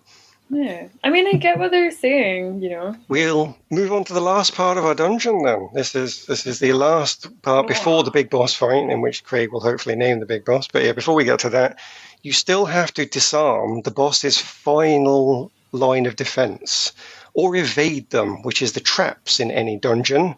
So I need one last D20 roll, people. The Artificer gets +4 on this because mechanisms are your bread and butter. I'm afraid the Fighter is going to have to brute force this way through these, so you'll get +0. But Paladins have the protection of the party tank. So Our paladin gets +2. What did our paladin get? 14 with that +2. Well, that's not bad there, actually, 14. How about our fighter? Oh, 17. 17. His dark past sneaks up again and gives him a bit of magic to sneak him through. How about our artificer, though? 15. 15. I'm afraid then Blast. the glory is definitely going to Hubris, who has actually managed to succeed in 3 of the 4 contests. Yeah, what can you say? It's like any other game we play on this podcast. Guys sometimes don't like people, what can you say? How does our fighter, with his hidden powers perhaps, solve the problem of traps in the dungeon? Well, I'm going to confuse my party mates who might think that I would brute force my way through this, but I'm going to concentrate, and I'm going to try to use perhaps a magical ability to detect these traps, and it might not appear to the rest of the party that I'm doing anything other than kind of squatting and concentrating. But I can assure you that I'm drawing on some hidden powers to detect these traps and to highlight them to myself. And in doing so, you learn a little bit more. The last clue of who the boss fight actually is against is that their threats, their weapon, are their ability to just not care about anything but their own goals. They attempt to spread laziness and self-flattery out into the world to try and make everybody think as they do, which gives you your final +2 bonus for the fight. However, your dark magic then lets you pick out these traps, and you get the choice of which trap to defeat. Would you like to defeat the villains of Honor Amongst Thieves, the plot and the ending, or the direction and special effects? Which takes your fancy? I'm going to go for the villains. The villains, in that case. On the villains in general, were they credible? Were some better than the others? I've got Forge Fitzwilliam, Sophina, and in theory Zastam, although he wasn't in this, he was potentially a nemesis for a subsequent film, but good, credible villains, well used. I think the villains weren't all that interesting, but they kind of did what they needed to do. I think that the con man that turns on the party, that's fairly typical, and as we've spoken about, he kind of provides the antagonist to Edgin, by stealing his daughter away. That's a pretty straightforward reason for wanting to get back at him, and he steals all the fortune as well, so he kind of screws the whole party over. And I think that he's the most developed. I think that Sophina is an interesting looking character. I like the inclusion of the Red Wizard. I like the sort of powers and the visualization of all of it, but I don't really think that she had much to do beyond being this kind of uber evil presence and provide someone for them to beat up at the end. I will say that, though, I did like the end fight with her, that they didn't pull the rule of storytelling that everybody has to fight their own bad guy. It's almost like everybody has to receive a mirror to fight against. And in some of these old films, it was so obvious, whereas in this case, they all fought Sophina, or rather, they did actually manage to make it a bit more interesting with some of her spells. She created I should actually be able to name the spell, actually, where she creates a hand, but I can't do it. Like Mage Hand, or? It could have been. I feel like it was something more like Bigby's hand, but the animate object on the statue of the dragon was also pretty good. Brought on something that fought in a completely different way into the mix. So that final fight scene for me was still interesting, I think, even despite... Yeah, I definitely appreciated that, and that they didn't have kind of an army of putties or, faceless aliens to beat up to get to the final boss fight. I really liked the way that all played out. Mm-hmm. Yeah, and it wasn't too long either. And Forge gets defeated not in a combat. He gets defeated by, arguably his own greed and the fact that the friends learn about him and give him what for. So potentially nice, again, that he wasn't just cut to Forge, how he gets defeated, cut back to Sophina. Yeah. So maybe it's what you say. They were used as they were needed. Mm-hmm. And maybe like the main characters, they were simple as they needed to be. I don't think they had as much depth as the main characters, which is often a problem with films that have villains where they largely forget about the villains until they need to punch something at the end. And they do crop up throughout, but you don't really know anything about Sophina other than she's an evil wizard. In Forge, he's greedy and smarmy. I think Hugh Grant was doing quite a lot of heavy lifting there to add stuff that the script didn't have. Was that a problem, Did you need the script to have more? No. It's just, I suppose it's what I've come to expect in films like this, where it's, okay, the villain's going to be a bit rubbish, but we'll just deal with it. But as long as I'm enjoying the ride and as long as I'm enjoying the main characters, it's not such a huge problem. It's just something I notice. Well, maybe they were overshadowed by the ending, the plot a bit. So I'm going to come to Hibiscus to ask you, did you like the ending about who Kira's mother really was and how it was built up throughout the whole film? Or was it, I felt like they wanted me to cry, but I just couldn't?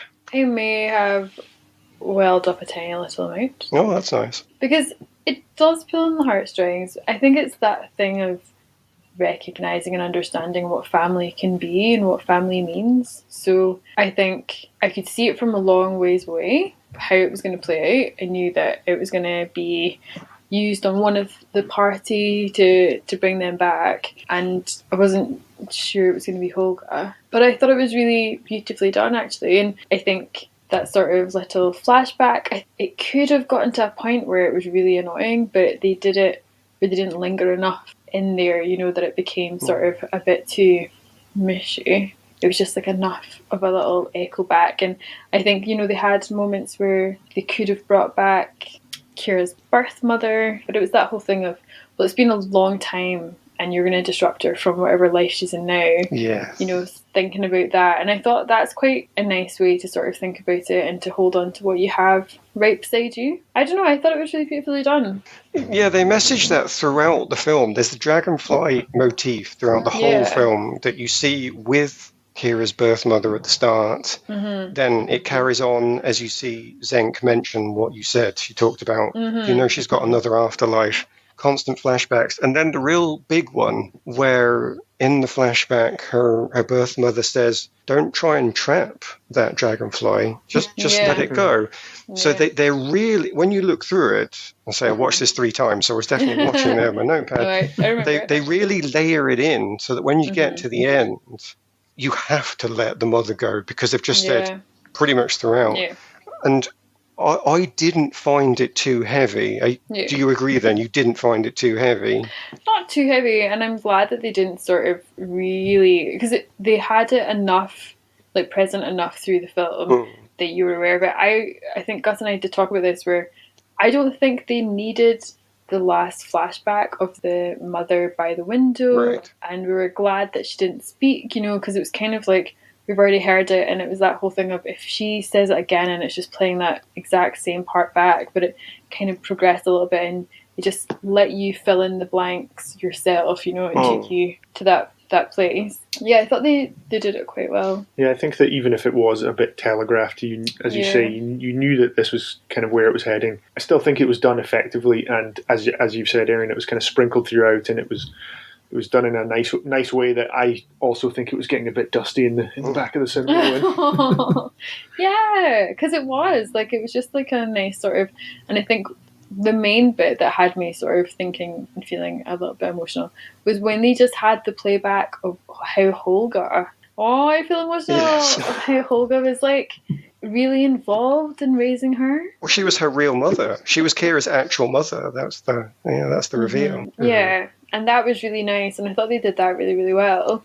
And it was just kind of and that is where Chris Pine's character fully concludes. It's that sort of thing of not being selfish and recognizing that he needs to give his daughter what she's asked, and maybe it's a little bit selfish because they are really close friends, they are family to one another as well. So I think it was a beautiful ending. That's good. I'm glad you agree there, because this film did something different from most of the Marvel and Star Trek that I've been watching lately doesn't do anymore. They do remember to put the jokes in. I cannot deny that I see jokes in a lot of the other franchises, but I don't see meaning and purpose behind the storytelling. And it was so pleasing to me. This is why I saw it 3 times, I think, because I was starved of this meaning.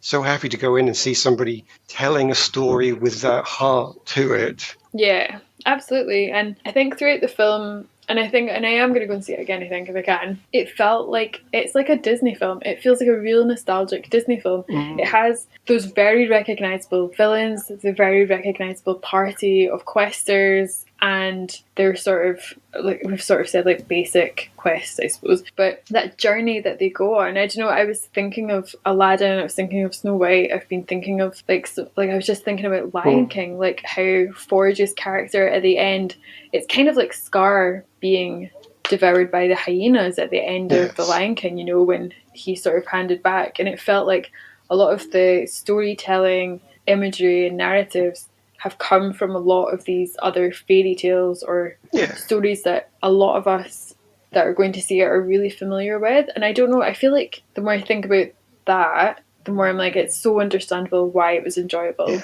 because it has key parts of other films that we've all enjoyed, but they've presented it in a way that's just really well done. Yeah, the shortcuts aren't offensive. They are just using a language that we know, which is, as you say, most welcome. Yeah. Now, I have got the very last of the talking points in this section for Craig, but you always get to know what the GM cares about in their game because they make a big deal of it.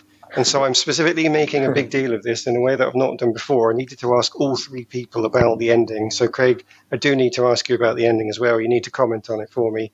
Hated it, loved it, indifferent? No, I thought it was really good. I think it built up nicely. It was a lesson in grief for Edgin throughout, as in he hears about this tablet that can bring his wife back from the dead.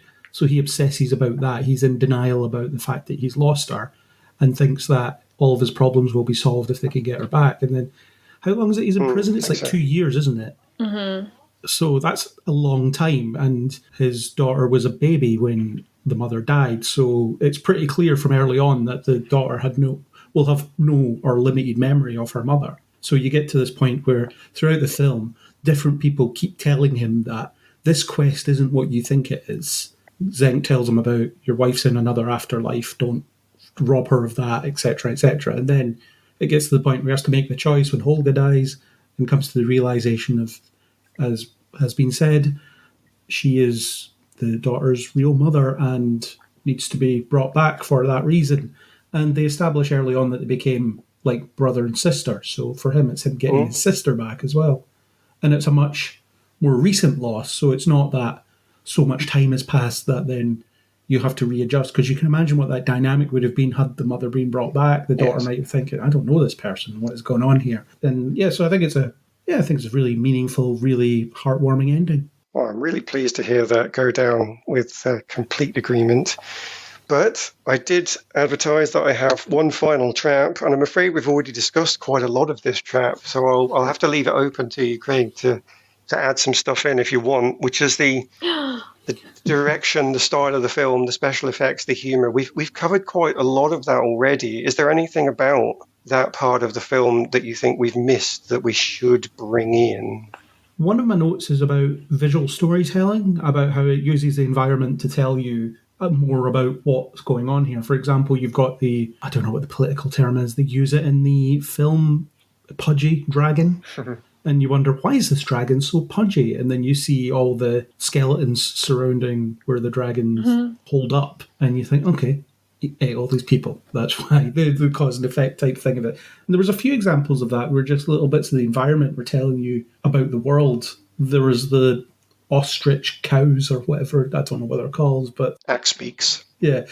I don't think the film even tells you what they're called, but it doesn't have to. It's just... through context, you know what they're for, because we know what animals are used for on a farm, and that's clearly a farm, and so on. So I think the effort that went into the production design and the visual effects are incredible as well. The combination of practical and CGI, it looks really good. Everything's so well designed. It's really well shot. It isn't sepia toned so that you don't see anything. Great. It's just, it's colourful and vibrant and well designed. It shouldn't be refreshing, but it is. So you're telling me that they were capable of doing storytelling without exposition and having somebody do something and then immediately explain it directly afterwards as if we're idiots. Madness. Who'd have thought that was possible? It's almost like you can trust audiences because cinematic storytelling or cinematic language has been a thing that's existed for decades that we now just understand.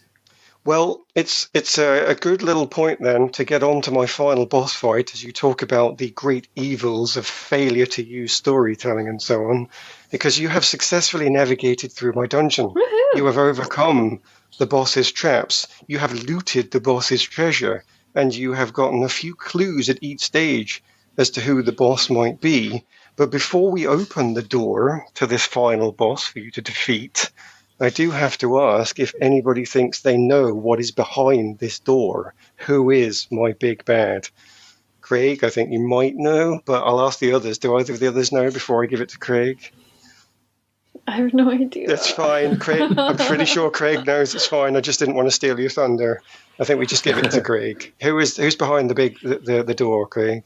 It is, of course, the plot force. Oh, it's so evil and horrid and awful. Of course, it's the great evil that sits in this dungeon of just disgusting, cheaty shortcuts. Fortunately, I don't believe you had to fight this thing during Honor Amongst Thieves, but I'm afraid you do have to fight it now.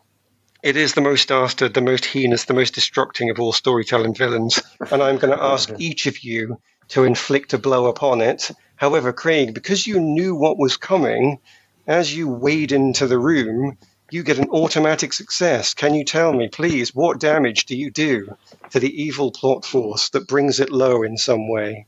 I point out how character arcs work and how you have to earn developments of your characters rather than them just arriving with them already built in. A verbal bruising. It cries out under the weight of your argument. Its magic's collapsing around it. It's unable to refute that at all.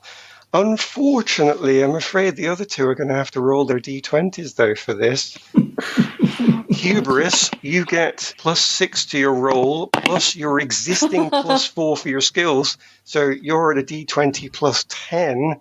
I need you to get 12 or more in order to inflict a blow. So, in fact, could you just not roll a 1? That'd be great.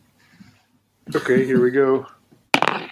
Oh, we rolled the same. I rolled a 3.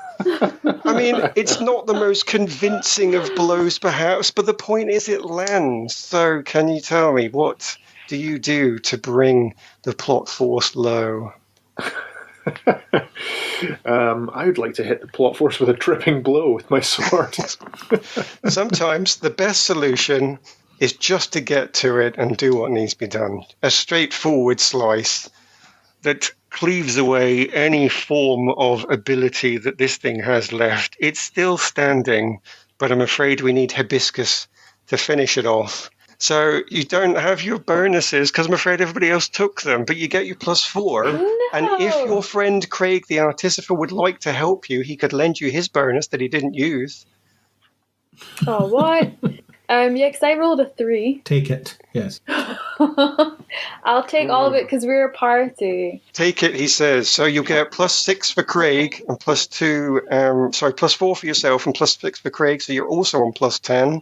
What's your total? Yes, I'm on a 13. That's teamwork. Again, not the most convincing of blows, but it's enough. It gets through. Please, would you tell the audience, how do you finish off the plot force once and for all? I dodge and duck and roll under a table and wait for it to all blow over. Fair enough. And that does work. The plot force is defeated and lies at the floor under your feet. You have won, party. You are successful. You are the very party that everybody wishes would come and solve their problems. You have won the chance here. To give your epilogue. I am going to have to come to the person that first of all took their blow on the plot force, Craig the Artificer. You are no longer a mere innocent first level character. You have developed. What are you now? And is there anything you would like to tell me about D&D that I've missed? Would that make me level 2 then? Is that where I am? Or... You've probably gained a few more levels throughout the dungeon. You can edge it on a bit. You'll be fine. Let's assume I'm level 6. Oh, fair enough. Whoa, that's a jump. I don't know out of how many levels. But don't worry about it. Yeah, never mind. It doesn't matter. Or maybe it does. I don't know. It doesn't matter. It matters. Yeah. No, in the epilogue, nothing matters. Tell me what's... In the epilogue. Yeah. Okay, yeah, well, I thought this film was great. Chris Pine solidified as the best of the Hollywood Chrissies, and it's not even close. One day I'll tell you what my ranking of the Hollywood Chrissies is, but not today. Tease that for some other time. That's his own podcast. It is. Perhaps. Hollywood Chrissies discuss. The one thing I would point out that we didn't discuss was the little brain monsters joke. I think that still makes me laugh every time. They are drawn to intelligence, they walk past. Chris Pine says, well, that's a little hurtful. Really good. Right. Just very, very funny. But I think you've about covered it. I think it's just a really fun time. And like Angus alluded to earlier, let's hope they don't run it into the ground with constant sequels and side quills and other quills and whatever else they decide to do. But I wouldn't mind seeing another go at this as well, perhaps with the same cast, perhaps not. I think there's room out there for just a fun, decent adventure time, and that's what we got here. So great. Like I said, if it was in a better blockbuster landscape, it might not stand out in the way that it does, but because it's surrounded by such half-assed crap, then it's way better by comparison, and I think it's a nice breath of fresh air. Jolly good. Let's come next to Hubris. Can we hear the epilogue of Hubris, please? Well, I think I'd like to reveal that under my straightforward, bold-hearted fighter exterior, you may have seen glimpses of a cynical, money-hungry warlock showing through. God's sake. I like to say that, I grabbed for the loot halfway through the dungeon, but I believe that our warm-hearted and loving summary of this movie has brought me back to my senses. I'm feeling far more fighter right now, and I'm feeling back on side. I'm good again. What journey you've been on? I think that this movie was a lot of fun. I think that one thing I wanted to mention were some of the puzzles and the fun kind of storytelling elements there. I really enjoyed sort of how they undercut the complicated way they'd have to get over that bridge. I think in that set piece, that was really fun. Really like the Heather and the other stick and the portals and the carriage and all of that kind of heist was really inventive and made me want to get into a session immediately and start using inventive ways to solve problems and puzzles. So I think that was one thing that was really fun about the movie. I think, as a player, it was really accessible. I really enjoyed seeing locations described. That on reflection, I was thinking about it, and I was thinking about how when you've played a video game and you see a video game movie on screen, because you've seen it and because you know exactly what that should look like, it can often be disappointing on screen. But because a lot of this D&D game happens kind of in theatre of the mind, all it takes is a sort of hint of somewhere that you've been in a game, like a Tribor or like an Evermoors or Neverwinter, and it came to life because I feel like I've been there and I've played through those and I've walked those streets and I've explored those dungeons. So I really enjoyed that aspect of it. That was really kind of relatable for me. And I'm glad to hear that despite, or whatever your level of engagement with the game, that it sounds like it's gone over really well with our party. I as I'm kind of suppressing my warlock side, I'm really hoping that it doesn't get wrung out for as much cash as possible. The cynical part of me thinks that we probably will end up that way, but I really hope not, because I really enjoyed this, had a lot of fun. It was a real kind of breath of fresh air, a nice surprise, and we had to rush to the tavern afterwards to discuss. A resounding feel goodwill from that statement alone, yes. Hibiscus, you are the last to give us an epilogue, please. Yeah, some things that I think we haven't quite covered that I really enjoyed.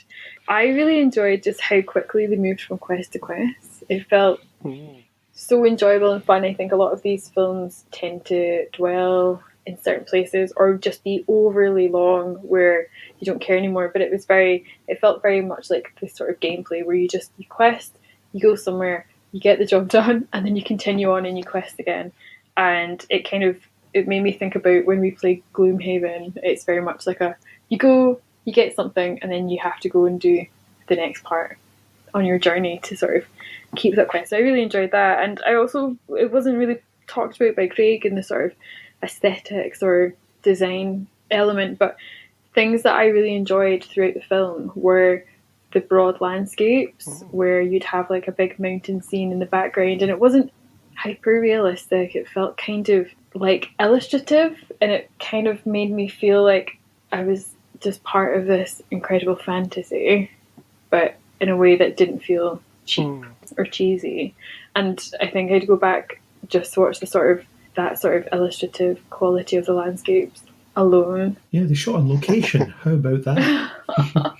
Yeah, I would agree with all of those points everybody have said. I can't think I can really add anything on myself. I will just say that as a D&D player who's played for more than 3 decades, that I was really impressed by what they did, that they actually managed to bring D&D alive in a way that people just cannot turn games into films. It seems to be impossible. I've never seen any that have been really that good. And yeah, maybe this wasn't the best film in the universe ever, but I really enjoyed it. I saw it 3 times. That alone is going to be indicator of enjoyment. But for everything that you have just said, I would agree that this has been the best of films, as you have been the best of parties.